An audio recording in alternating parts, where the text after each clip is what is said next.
I don't think he is, but if he beats Canelo, he'll be like my #1 fighter of all time. You don't think Crawford beats Canelo? I don't think so. And look, hear me out. I respect Crawford and everything that he's doing, but he just moved up from 147, so I'm just gonna treat him as a 147. That's why you gotta watch the fight so you can see. I'll get a message to Canelo. See you soon. A Bud Crawford, who's nowhere near a William School. School just ran. He didn't try to win that fight. Bud's gonna try to win the fight. He's gonna have the footwork. He's gonna have the hand speed. He's gonna have, maybe not the power of Canelo, but he's gonna have respectable pop. Gervonta Davis didn't hold back when he took aim at Terence Crawford, criticizing his choice to step into the ring against the powerhouse Canelo Alvarez in what he considers a dangerous matchup. I think Crawford should take a warm-up fight, at like 60, or like at least at 60, just to get his body, to fill into somebody a little bit bigger, and things like that. I know when you go up in weight, you gotta, develop that pop. Ennis, who once sought a showdown with Crawford back in their welterweight days, feels this is a serious misstep for the American champion.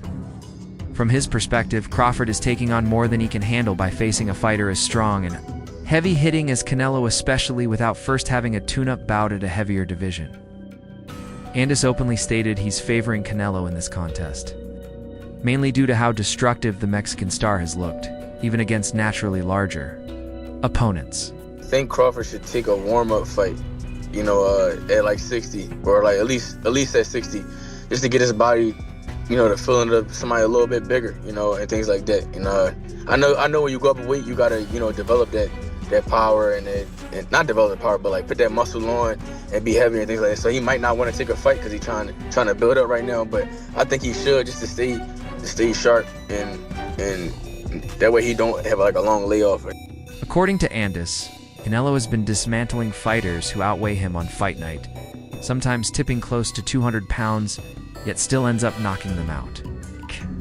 He highlighted that Canelo may not even be a natural 168-pounder and could likely make 160, but that hasn't stopped him from hurting bigger men. To Ennis, this proves a lot.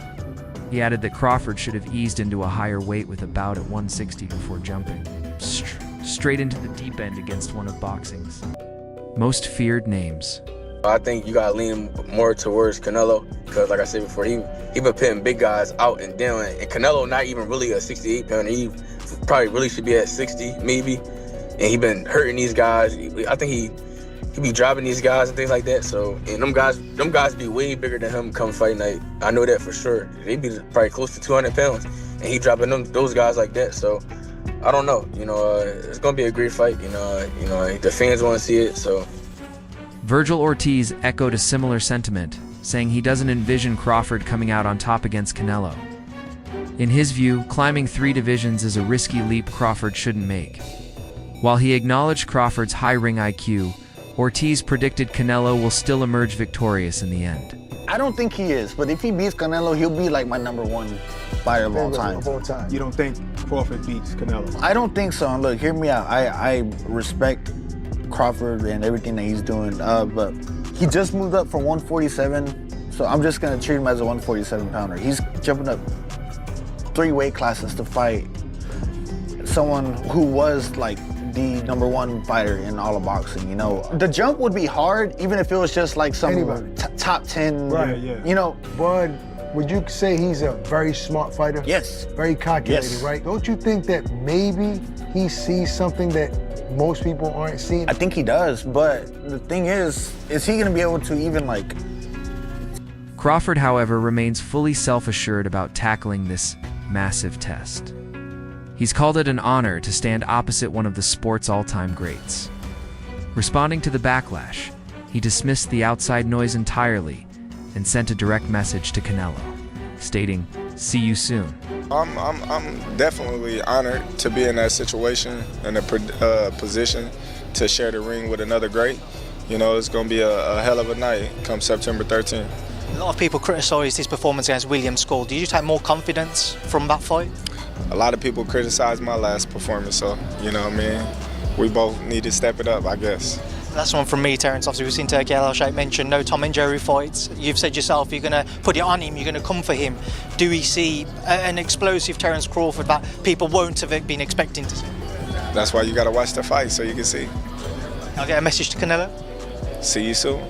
Ryan Garcia, who's been up close to Canelo's training and knows firsthand how much power he generates also, weighed in with a strong opinion.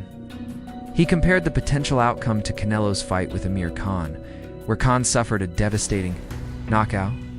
Garcia admitted that while anything can happen when two elite fighters square off, he sees Crawford being taken out in similar fashion. I think Crawford's also going to try to implement, like, kind of what Floyd did, kind of stand your ground a little bit, trying to catch up, but he doesn't have the same defense as Floyd. That's the thing.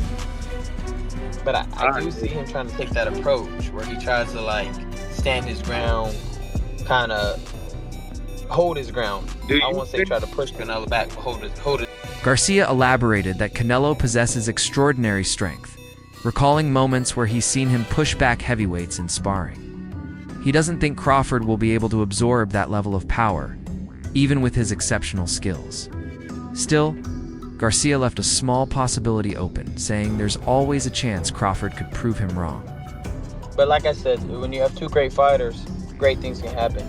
But I could see even Crawford getting knocked out like Amir Khan style though. Curl Moton offered a contrasting view, predicting that neither fighter will be stopped and that the bout will likely go the full distance. He noted that strong cases can be made for both men, but ultimately believes the fight will end in a decision rather than a dramatic knockout. I could give you a reason why Canelo could win, but I could also give you a reason why Crawford could win. So it's like, I don't know, it's just whoever's the better man that day. Yeah. How do you see the fight going though? Like you see it going the decision? I think it'll go decision. I think so too. Yeah. I don't see either of them getting stopped. So 50-50 for that one. Sean Porter said the same thing. Yeah. No, 50-50. Wait, we need to see the 50-50. Yeah. Former world champion Sergio Mora shared a measured breakdown of the matchup. He mentioned the classic boxing phrase, "A great big man beats a great small man," but admitted he's not entirely convinced it always applies. Mora noted that, in Canelo's most recent outing, seemed a bit off, having trouble cutting off the ring and struggling against an opponent who refused to engage. In Mora's eyes, years of wear and tear may finally be showing. Given Canelo has been fighting since his teens and now has over 65 bouts under his belt. Interestingly, despite appearing more battle-worn, Canelo is still younger in age than Crawford, a fact that surprises many. Initially, I said, oh man, this is just going to money grab. I mean, Crawford started at 135. How is he going to be at a guy that's fought as high as 175? And then you saw Canelo's fight against William School. His last fight. It wasn't a good fight, man. You've seen that he doesn't have the fastball anymore. He doesn't have he's never had fast feet, but at least he's not cutting off the ring like he used to. Yeah. And the explosiveness in his combinations and in half speed, it wasn't there either because there was nothing to hit. So can you imagine a Bud Crawford who's nowhere near a William School? School just ran. He didn't try to win that fight. Bud's going to try to win the fight. He's going to have the footwork. He's going to have the hand speed. He's going to have, maybe not the power of Canelo, but he's going to have respectable pop. Still, Mora pointed out that Crawford, though 37, hasn't endured the same level of punishment Canelo has collected over the years, which could work in his favor. Mora described Crawford as a ruthless competitor who's been adding muscle in, a calculated, patient way, not rushing the process. In fact, he even suggested Crawford might look bigger than Canelo at the moment, both in height and frame. That's a twist on the usual narrative, since most people automatically assume Canelo is the naturally larger fighter. And that punch coming from both stances, mind you, the left-handed and the right-handed stance. And I just think, ultimately, Crawford just is a mean mofo. This dude, mean. I mean, I met Bud a couple of times. He pulls me aside and he gives me that look. He's a mean, intimidating dude, man. And then I've been seeing how he's been growing into the frame. He's gotten big. He's gotten muscular, and he's looking more like a middleweight, super middleweight. The closer the fight gets, the more I'm looking at Crawford like, this dude might do something, man. Because all along I haven't changed my tune. I say Canelo's gonna win this fight, but he's not gonna come out of it unscathed. I can see him being bruised up, battered, maybe a little bit of blood, but his size is gonna come in the end. Now I'm starting to change my tune. I guess maybe. Meanwhile, sports commentator Stephen A. Smith offered a sharply different viewpoint from Ennis and Garcia. He openly backed Crawford to defeat Canelo, and he did so with confidence. Smith doesn't see Canelo getting knocked out, but believes Crawford can outpoint him on the scorecards. He highlighted a flaw in Canelo's style, throwing every punch with knockout intent. That, Smith argued, won't be effective against someone as clever and adaptable as Crawford. With his quickness, ability to switch stances, sharp jab, and ring movement, Crawford has all the tools to rack up points across 12 rounds. You got a love for boxing. Yes, love Who boxing. gonna win the fight, man? That's coming up, the biggest Crawford. fight in boxing. Crawford. Huh? Crawford. I'm not hesitating. Crawford. I'm not even hesitating. Crawford. You gonna stand on that all the way to September 13th? I love Canelo. Crawford will beat Canelo. Crawford will beat Canelo by decision. I can't see anybody knocking out Canelo Alvarez. But I do believe that if you can box and you can move, that you can beat Canelo. You can outpoint him. That's right. When I think about Canelo, one of the things that I don't like about Canelo, despite his greatness, and a neck as wide as Broadway for crying out loud. Right. It's like almost every shot has to be a power shot. It's a power. Although Smith doubts Crawford will score a stoppage, he's still confident in picking him as the winner due to his high ring IQ.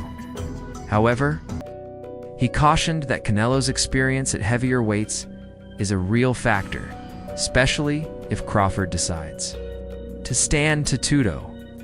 The Mexican superstar is naturally stronger and far more accustomed to the physical demands at this size. Even so, Smith trusts Crawford's strategy, believing he can stay elusive, box intelligently, and avoid big shots, long enough to secure a decision victory. Will confess, I think Gervonta Davis's trainer, Cal, I think he said this. He said Crawford could find himself in trouble if he decides to engage with Canelo, because Canelo is the naturally bigger, stronger fighter. And I don't care that Crawford's gotten bigger, and I don't care that Crawford's gonna go in there just as big as Canelo. Canelo is accustomed to fighting at the weight, and Crawford is not. And Canelo is a genius in this regard. You don't see him show up for fights not ready. He's always prepared. He's always ready. He's that. always prepared. So I think he's the slower fighter, though. And I think that Crawford is brilliant as a boxer. And I think that between switching to conventional and southpaw, using his jab and moving